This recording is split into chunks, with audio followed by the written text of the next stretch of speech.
Welcome to the Biz Gone Social podcast. We help entrepreneurs navigate how to get known, get customers, and get the edge over their competition. Here is your host, Lorraine Duncan.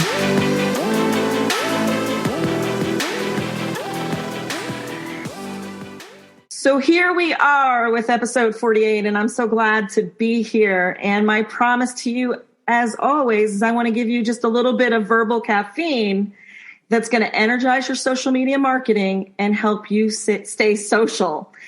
After all, don't you want to be the business everyone's talking about? I know I do. And I'm so stoked today to have a very special guest on, Teresa Kaysoon. And I just want to thank you for coming on to my podcast.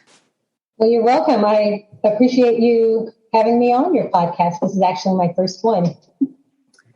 And I was fortunate enough to meet you in a mastermind that we both belong to, but you have a very interesting business. So why don't, instead of me trying to tell everybody what you do, I think it's always better if you say a little bit about, what your business is about, who you are, what you do, because you actually are an artist. So you work a little bit different than, the case fact, serial entrepreneur, but you are definitely out there in a big way. So I want to talk a little bit more about what you do. So tell my audience out there what you do. Okay, well, I am a classically trained figurative artist. And what that means is I went to a couple of art schools years ago and trained in figurative artwork, that actually human anatomy. And that was way back in the early 90s. I got a second degree, came to New York. And I've always been painting. So my undergraduate degree, I learned French Impressionism when I went to the Kansas City Art Institute. And then I learned the figurative at the New York Academy of Art. And so I've been painting my whole life. And after I got my degrees, I got married and had a couple of kids. But I always painted. And some of the things that I've painted, I still am, but I was a fairly successful licensed artist in the 2000s. I had a wine painting called Ripe from the Vine that was on kitchen textiles like oven mitts and floor mats. It was a bestseller at Bed Bath & Beyond and linens and things. And it was really great.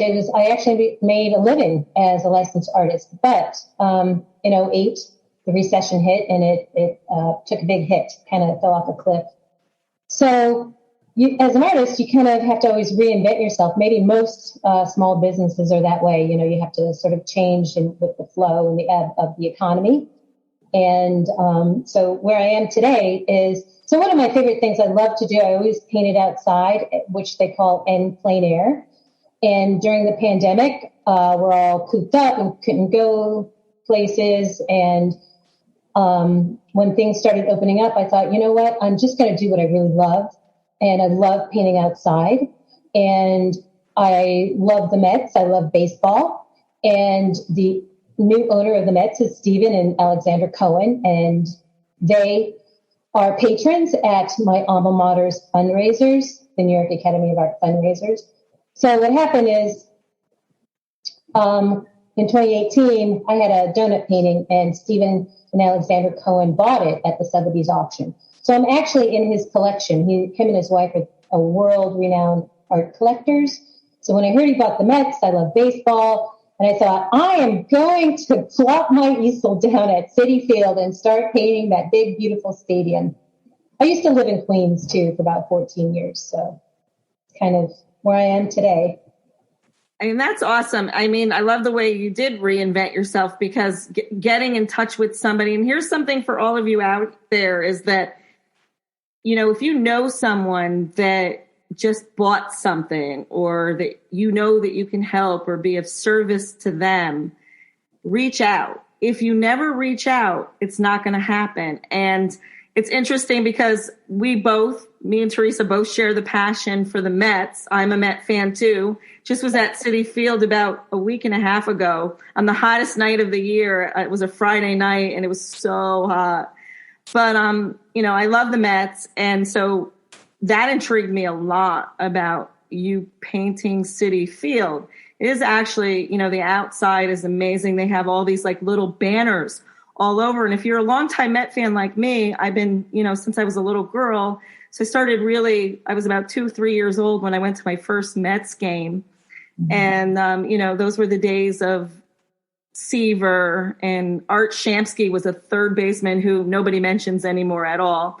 And then you had Bud Harrelson and all these really neat baseball players. But, of course, then later on came Dwight Gooden and Darryl Strawberry. And then, of course, Keith Hernandez, who's like the spokesperson for the Mets and the announcer on TV. So it's neat the way the whole field is set up. And they even have like a little Hall of Fame that you can go in. And it's just, there's no bad seat there. There really isn't. And it really makes, when you're there, you can really feel it. You can, when the Mets are doing well, the whole stadium just lights up.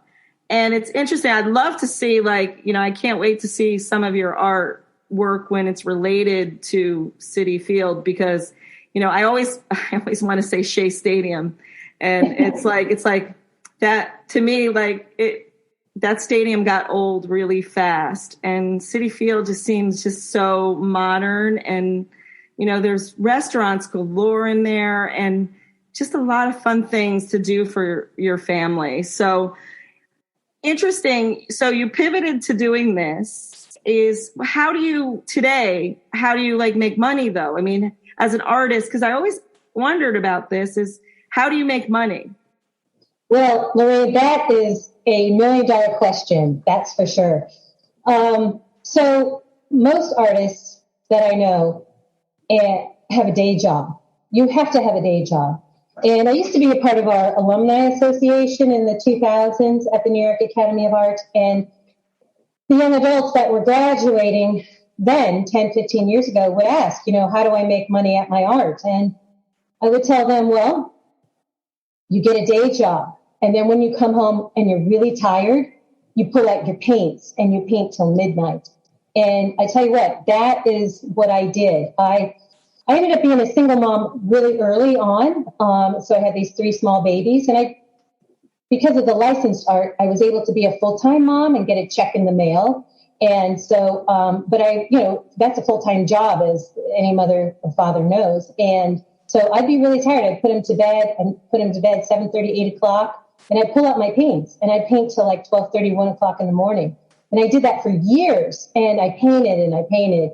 And even if it was for a short while, but I always had that day job. You have to have it. There's very few, matter of fact, the statistics are kind of a little depressing on artists and who makes money. A very small percentage make a living. A friend of mine sent me an article on it. I forget the actual percentage, but I think maybe 5% of artists actually make a living and pay their bills on their art out of the tens of thousands of artists out there.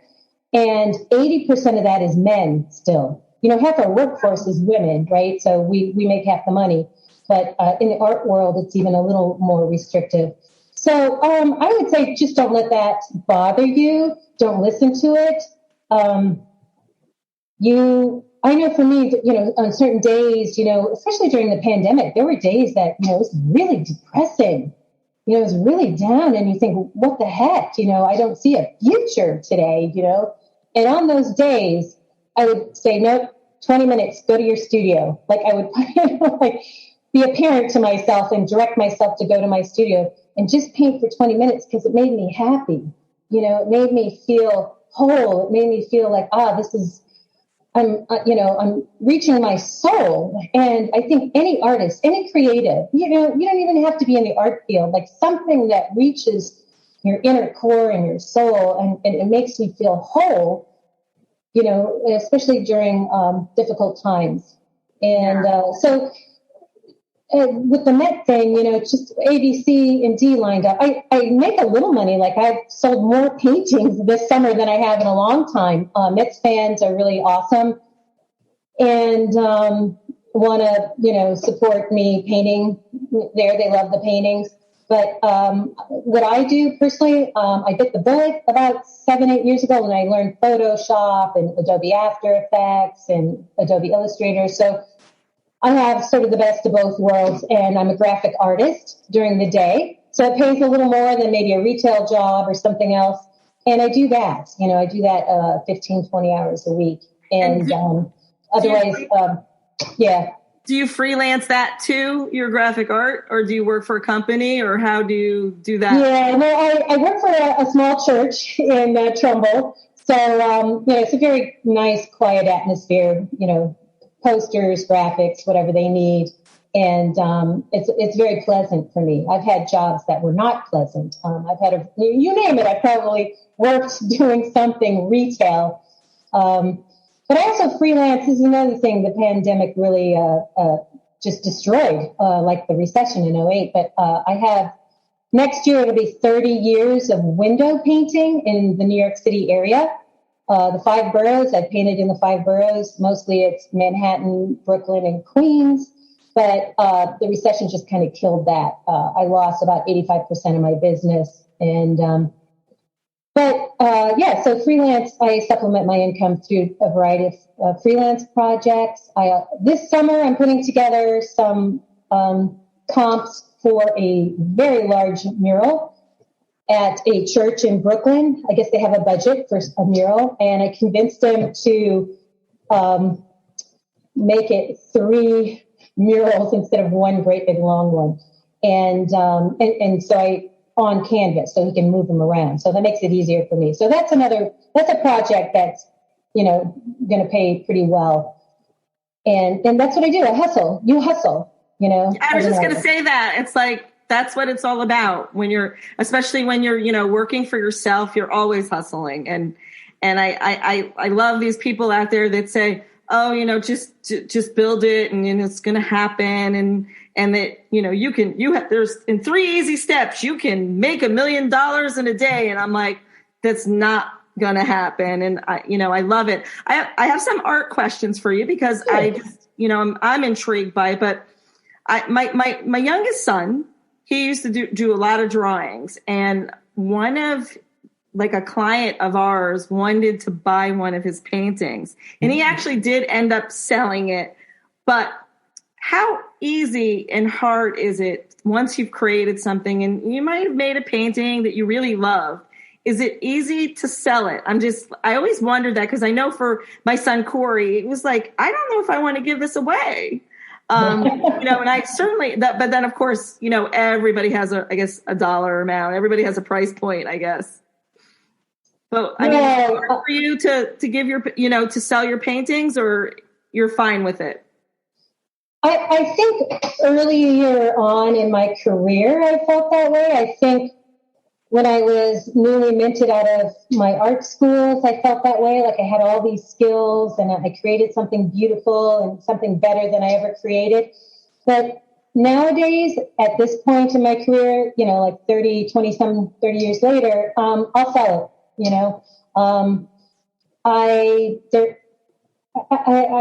it's funny because somebody asked me that the other day, and I said, no, I'll sell them. And one of the things is, just because I have the time is I know I'm going to create a better one next time I paint it. It's always better. And it's good not to get too attached to your artwork if you want to sell it. It's wonderful and precious, but you're going to get better. Like Corey, I know he felt, oh no, I love it so much, but the next one he does, it's going to be even better. And he'll be glad he sold it because it'll motivate him to do another one. So I'm at a point where I do sell. And the rule of thumb on selling is you can price your artwork at a price range where somebody other than friends or family who bought the artwork, how much did you sell it to a stranger for? And so that's kind of your price range. And it took me a while to get above the $200 price range, and it took a lot of work to get into the $1,000, couple $1,000 price range. I forget where we were. I think me and my husband were in Massachusetts. I want to say that we were somewhere near the Norman Rockwell Museum there, and But there were a bunch of there was one street we went down, and I don't know, it wasn't near the Norman Rockwell, but it was in that area. I think Lenox or something it was called. But literally there were all these art galleries, and I was getting all excited about it. And I walked into one of them, and oh my gosh, the prices were like, this one painting was like $300,000. And I mean, I love artwork, but I don't have that kind of money to invest, in art. I have some friends that do invest that amount of money. And it's like, but the bottom line is do you, so I have a friend who actually does painting as a hobby. And every once in a while, she showcases her paintings. Like sometimes it's in a local jewelry store, or in an insurance agency. And literally, she says that every time she does one of the shows, she'll sell like 3 or 4 paintings. Do you do that a lot? Is that something that you do, or? Your friend is spot on. My mother is a painter as well. She got her degree after she raised 5 kids. So she does the same thing. She puts her paintings in a local Italian restaurant in Omaha, and sometimes she sells half a dozen of them there. I would say that's one of the best things you can do as an artist is to put your artwork where people will see it. And where do they go? They go to delis, they go to insurance, wherever your friend is selling, they go to public businesses. And I try to do that locally here. I've approached a couple of local businesses here where I live, and they just never showed any interest. I mean, I literally have over hundreds of paintings in my house, donuts and cakes and pastries and things like that. So I've had more luck in New York putting my artwork up at different businesses. So, that's great. I think it's a great idea. That's a great way to sell. And, if it's something that's your passion and it's your hobby, that's a great way to ease into selling your work. Good for her. Yeah. And, it's funny. It's like you have to put your stuff where it does sell. And, I love when a local business I've gone to many local businesses, not really around here, but in other areas where they had somebody's paintings. Sometimes I do buy because I feel like that I liked it, number one. Number two, I feel like I'm supporting somebody local. And number three, I think, it gives more credibility to the person who's selling the art. Just, oh, wow, I sold a painting, or, oh, well, I'm in business now. And I even tell I have a niece that is an artist. I said, you got to get your artwork out. Somebody's got to see. It's kind of like, if you have a business and you're not on social media, it's the best place to be because, I think you said this, I think you had posted something about your little artwork on, about Citi Field. And I believe, didn't you get a big showing on it? And then you end up getting an interview through that? Oh, right. Yes, absolutely. You're right on, spot on, Lorraine. Social media is key to getting exposure in your niche. So the sports niche is all on Twitter. So I've been on Twitter since 2011. But since I started painting at the Mets last November, and then when the season started in April, I posted everything on Twitter. And I would tag, you at the different reporters or different people involved in sports at the Mets. The Mets are actually following me. It's like a great privilege. I couldn't believe it. The official Twitter and the official Instagram Mets are following me, which is an incredible honor. And so at one point I said, a friend of mine said, why are you tagging all those art magazines like In Plein Air and all this? They're not responding. And he says, those are small niches. You're in the sports niche. Start tagging the sports magazines. I said, hey, that's a great idea. So I started tagging Sports Illustrated. And one day, Sports Illustrated reposted my posting from Twitter at a Mets game. I was painting. I show a close-up of me painting, and then I pan out, and you see the painting in the building where I'm painting. And that went viral. There's over 17,000 views. And, somebody like Sports Illustrated on Twitter, they have, 300, 400,000 followers. Like, that's a huge audience. And that audience all liked my post. and I got, maybe 20, 30 new followers out of it. And it was very exciting for me. It was so thrilling. And out of that, I was tagging a local news reporter, and he liked my work, and he reached out on Twitter. He direct messaged me and asked if I wanted to be on his show, which is called Inside New York Baseball, and with John Pearson and Eric Dobratz. So I met with them at Citi Field a couple of weeks ago at a home game, and they filmed me throughout the evening, when I began, and then later on when the painting was on the canvas. I decided to do the iconic apple in the entryway. That I thought would be a great, view to see on TV. So it's in the editing arena right now. I'm not sure when I'm going to be on, but I'm really grateful. They were so professional, and it was a big thrill. Like I can't believe I'm going to be on Inside New York Baseball at some point, And I think that's cool. That is social media, all through social media. Yeah. Yeah. Maybe who knows? Maybe someday you'll be in Sports Illustrated too. That would be cool. Ooh, that would be really nice. That would be really nice. I feel like it's really great at this time in my life. I've painted for years and years. I have the degree, and I'm finally just going into that niche that I really love. And it's amazing how once you find something that you really love to do, and you enter into that niche, and you use social media in that niche, things can happen. And I saw it for years on social media, and I'm like, wow, what can I do? What should I do? And I think the pandemic, made me, anyways. Probably a lot of people think, wow, what's really important in my life right now? What's going to have meaning for me? What's going to help others bring joy, right? Like for me, I want to bring joy to others and capture a moment in time. For me, that's really what I do for other people. I guess, I hope. No, you do. And it's funny. I mean, like I said, I was very inspired by you talking about, Citi Field and the Mets and everything. And that brings joy to me because it brings me back to my childhood. It brings me back, everybody has that, some people are not into sports, but I happen to be. So it's a passion. And so, yes, you do bring joy. And, I've always seen when we're in our mastermind, sometimes you'll post something in the background or whatever that's your artwork.